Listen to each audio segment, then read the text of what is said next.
enjoyed it. All right, let's move straight to our next conversation. After some levels of stability in the oil and gas sector, misleading narrative about refineries and finished petrol into Nigeria has dogged the sector. The latest is a statement by Dangote Refinery debunking allegations that it imports finished petrol into the country.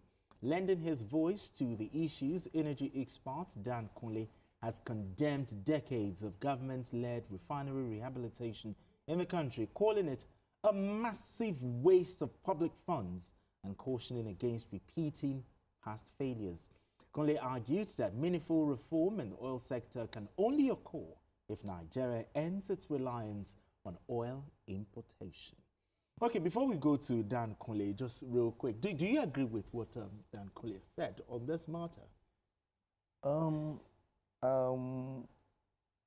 We just need to see how we can stop importation, you know, one way or the other. If only we put everything in place. Okay. If everything is in place, we can. You know, but I'm not sure there's any country in the world that doesn't import. Yeah. You know, so if we put our cross the T's and dot the I's, we'll look at what we need. What are we consuming? If we have more than enough, we can say, okay, we want to stop. But if we don't, we cannot, you know, put all our eggs in one basket. You know, that is why we have that the sector is deregulated, you know, so that so many people can you know, come into the sector. But as time goes on, we would like to see, you know, we'd like to hear from him, you know, why he's bringing this proposition, you know, to see if government can buy into it or Nigerians can buy into it, because I know most Nigerians will not want to start queuing. Exactly. In filling stations. Enough of all of that. Your thoughts on this? You know, everything we do in Nigeria, we do it on a large scale. Dangote Refinery is said to be the biggest in the world or whatever.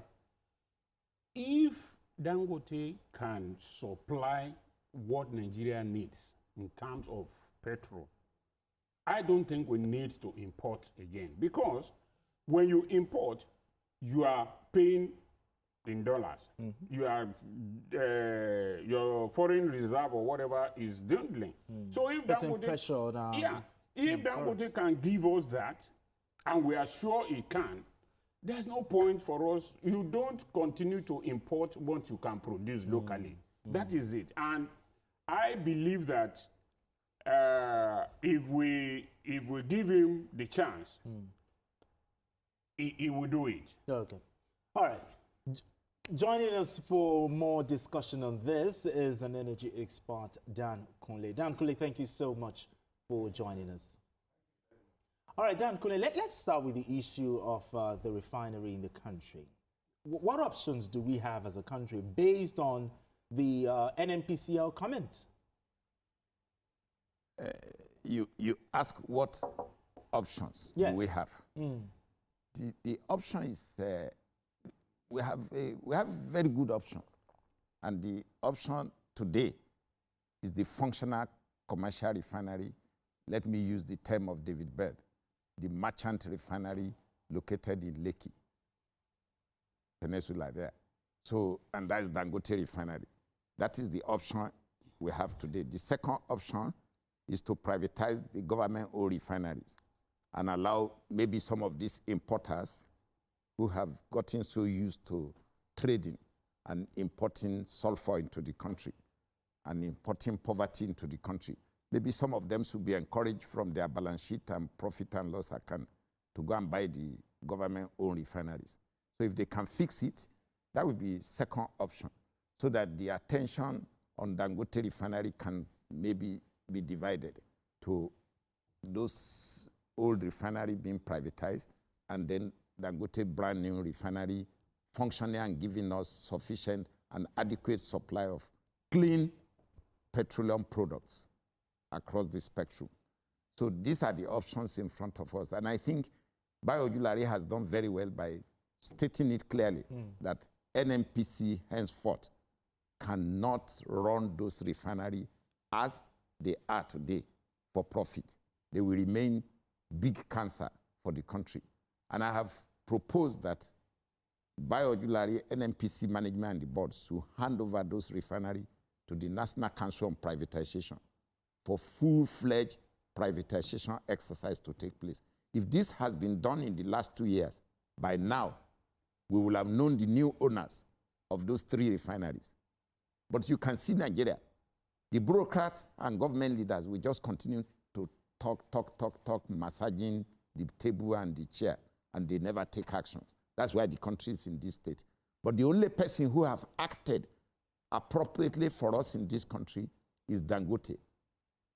Thank God that President Tinubu came and just met this fortune enterprise working for the country.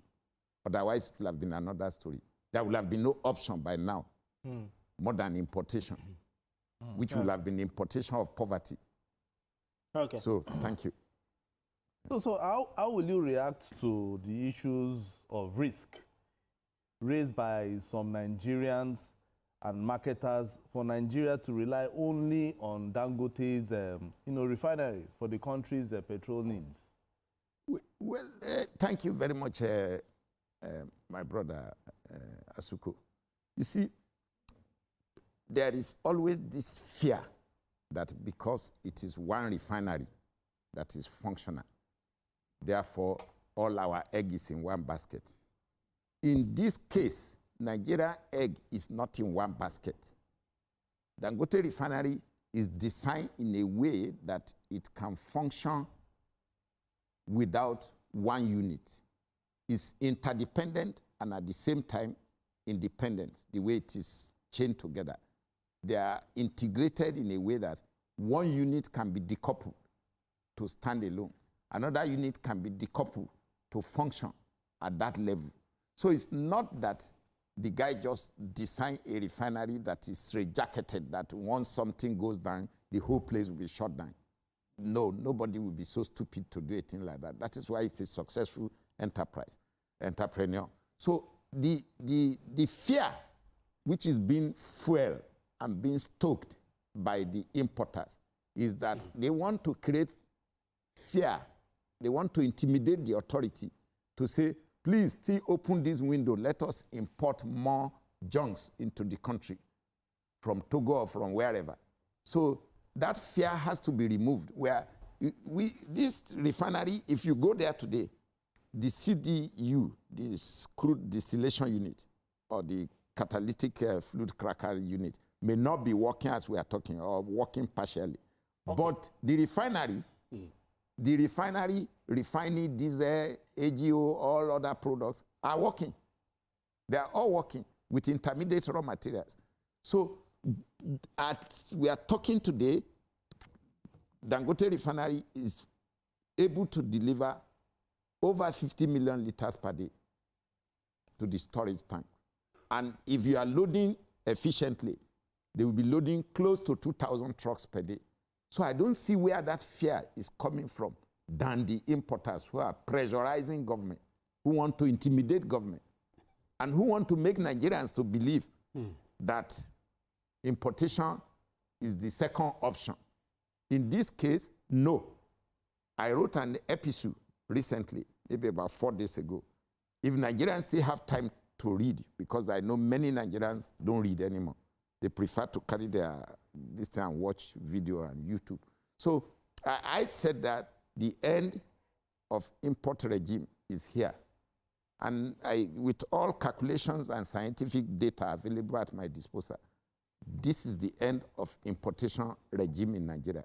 No, but how do you now react to some marketers who are accusing Dangote of importing finished petrol into the country?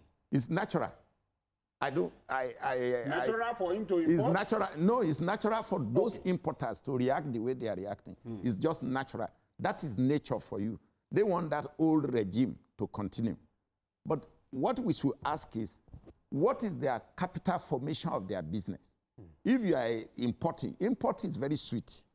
Sweet because whenever the prices vary internationally, you just carry the variation and add it on to your consumers here, because your consumers have no choice, because it is what you buy you are selling as an importer. So, and if you like, you can just create bottleneck for some times, which is what we have been experiencing in the last 35 years in this country. Whenever those cartel and those rascals want to create problem for you and me, they will just create one problem. So it is natural for them to scream the way they have screamed, and they will continue to scream. But it's our job to interrogate them that, okay, you are an importer, show us your balance sheet. Why can't you invest locally? After all, we have raw material. We have enough raw material in this country. See, the people who are pressing for free trade, my brother, go and study the free trade mechanism of the world. One time, Britain, they have limestone, coal, iron ore. The entire Yorkshire to Newcastle. If you watch, one time, every raw material they needed in addition were imported into United Kingdom to produce, to be the workshop of the world. Gradually, from India, where they used to bring sugar and salt, crude salt, and refine in England for SCIs, today, it has shifted. Why? Great Britain is still Great Britain, but you can see production facilities, entrepreneurship have moved to India, to China, to Brazil, to Indonesia. So Nigeria, we must study the tectonic shift in the global economic arrangement and realize that we cannot continue to import when we are so endowed like this. We have good soil, good climate, we have good gas resources, we have good crude oil resources, we have good limestone, we have a lot of things available here. So what we should do now is to study the structure of the world. And our importers, we must try to educate them. We are not fighting. Let us educate these guys who have been importing and milking us that, look, why can't you produce locally? Why can't you do something locally? And let us see, buy the machinery from somewhere else, the same way India have done it, the same way China have done it. Why is America protecting their economy? Why are the importers in America not screaming at President Trump? Why? Because they have seen that he's made up his mind. Because America has one of the largest gigantic storage and endowment of resources in the world. So the American president wants to say, look, you must produce almost everything within America. So Nigerian first is the philosophy of President Tinubu, which some of us have bought into. Dangote have bought into it, and all the manufacturers, everybody have bought into it at certain level in this country. So it's left for us to encourage the importers to stop advocating for more import. Okay. All right. That era is over. All right, Kunle, looking at the question that Double O asked earlier, the accusation by the marketers that Dangote is importing finished petrol. Is there any truth to it? And what's the implication for the sector? It is total fallacy. There is no base, it's baseless. That accusation, yesterday, luckily, we were in London, and at the glare of the whole international arena at S&P Global Energy, Energy Week of United Kingdom yesterday, Alhaji Aliko Dangote categorically stood up in the hall. Over 2,000 participants were there. He said, I don't import finished petroleum products. I import intermediate raw material to produce because I am working to expand the heart of my refinery. And all other units of the refinery are functioning. This was cleared yesterday, and the verdict was overwhelmingly accepted in that hall yesterday. You can go online, you will find it. And I was physically there. I came back this morning. So I don't see where these accusers are hiding. There is no hiding place anymore. The place is open, is level. So we want to even ask them to show us their balance sheet in the last 10 years that they have been heavily involved in this scandal called importation. Where is their balance sheet? Where is the tax they pay? We want to see it. What is the volume of product they bring? There was a particular allegation against one of them that he was even borrowing money to NNPC to fix Port Harcourt refinery. We want to see the whole account. If he was so rich, if one of those importers were so rich, why can't he fix or buy a refinery of his own? Can't he build a refinery of his own? Why must he embark on massive importation to dump low fuel qualities into our environment and further pollute the environment that is already very polluted? So I think it's time for us to speak out and challenge all these people who have been sitting on this domestic economy over the years. We need to wake up. I am so proud of Indonesia and Brazil, what they are doing. See the threat to Japan alone today by China. Japan used to be almost the workshop of the world. The automobile industry, the electronics industry of the world was Japan. See the way the whole thing is collapsing because countries have gone to sit down and say, no, I have to do this thing on my own. I have to find my level on my own. So Japan today is threatened heavily by China. So Nigeria must sit down in Africa and say, can't we fix this country on our own? And that is why Dangote is leading this. And you can see also in the financial sector how Femi Otedola is trying to take the banking and finance to say, look, let us do it on our own. Let's build capital, patient capital. Let's build a big bank that will be robust enough to fund projects within Nigeria and Africa. So I don't know why we shouldn't even be permitting these people to be alleging and feeding things into the media. We must stop it. We should interrogate it. We should verify them. So I felt very bad when we were in London yesterday and we were reading this. It was so bad, but luckily, Alhaji was able to clarify this issue.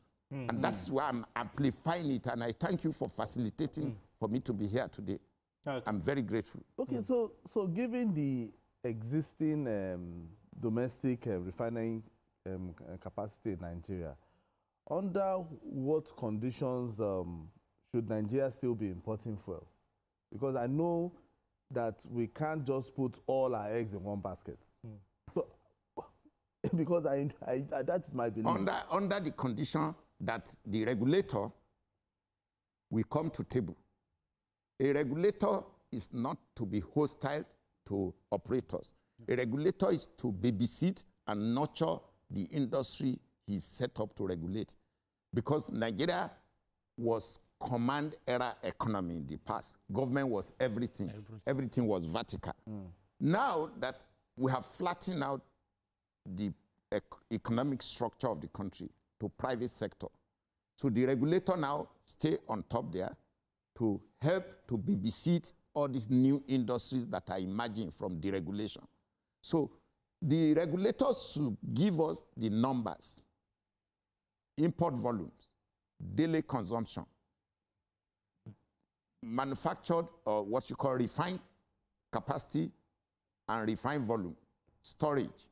When the regulator does that, you will see whether there is gap for you to import to meet that gap. If there is no gap, you now develop a robust national reserve arrangement framework. You now say, okay, now there is no gap, but what if in future, if something happens? So that future means immediate future, medium future, and long-term future. So that is what I expect the regulator to do now. I'm still very embarrassed by the way the Senate has refused to clear the appointees of the president that were to chair the midstream, downstream regulatory authority and the upstream regulatory commission. Because if you don't clear those commissioners and allow them swing into work, then we will continue to be hanging like this, and maybe these importers will continue to say, oh, there will be shortage, there will be shortage. So I think the regulator has a job. So your fear, I understand it, whether there will be gap. Even if there is gap now, let us know that gap, the number. We have never known the number. They continue to play about with the number. Between you and me, what is the exact volume do we consume per day in this country? What is the volume we have been importing? Both imported air and empty vessels that they bring and they sign all the papers. I hope you know that. Okay. So, all right, our final question before we let you go. Okay. Dangote has also stressed the fact that there should be no need for fuel importation into the country. Won't this be a problem to some marketers? Just as Azuko has said, Are we going to rely on one single source? In case the refinery has a problem, what do we do? What do we do? If the marketers have petrol station, can they please, out of sheer common sense, go to Dangote gantry and load product and go and sell in their petrol station? Can they live with 50 kobo, 1 naira, 2 naira to survive? Why must they import so that they will enjoy arbitrage? Why were they opposing import duty imposed on imported items? So this question, my brother, is like this: chicken or the egg? So it's left for them to realize that the end of their business, I said it time without number in the last 2 years, that era of depot business is over. It's over. They have no business anymore. In fact, Dangote refinery and the management, they are very good. They are still open to conversation. By now, they will have just fixed their price at the gantry and say, look, come and buy. Bring your kekena pepper and buy if it is suitable enough to load from there. So why should we be worried about what happened to the depot now, or the importers? Why should you be? What of all the time they have been enjoying and flooding the market with excessive, reckless lifestyle? Okay. Yeah. So what did you do that time? Are you among the people hailing them that, oh, these guys in oil and gas, they have made money? So now they should also sit down and reconfigure their businesses. Thank you so much, Dan Kunle. We've been speaking with Dan Kunle, an energy expert. Thank you so much for joining us on Journalist Hangout. All right, gentlemen, so far so good. You've heard this conversation. What do you think? Just what your key takeaways? Well, I know this is the Dangote perspective, on it. I know we do not want to be importing because it puts pressure on our forex, on our foreign reserve. And if Dangote is going to guarantee the marketers, of a fair share, okay, I don't see any reason why we should import. But we will need more players in the industry. It shouldn't just be only Dangote. Okay. I know Boa is doing something, but we hope it comes up fast, so that this conversation does not come up. But the major thing is, people outside there, they are watching us. They are buying fuel at 800 and something. They will be saying, well, since it's our own thing, why can't Dangote be selling at 500 or 600? Oh, okay. So that is... Well, I think the more players we have... just in 10 seconds. The more players we have, the more the price will come down. And it is good for us that Dangote is supplying. We should de-emphasize this issue of importation. I mean, absolutely. We should All right, thank you know very that much. with time, things will improve. Thank you so much, gentlemen. Double O, thank you so much for coming around. Thank you so much. Azuko, beautiful conversation. Thank you so much and also, Dan Kunle, thank you so much for having this conversation with us. And that's it on Journalist Hangout today. Join us tomorrow for another episode of the program. You can watch the repeat broadcast of this episode tonight at 11. Join us on Sunday from 1:30 to 3:30 p.m. for Journalist Hangouts on Sunday. We are on YouTube at youtube.com/TVC News Nigeria. I am Benga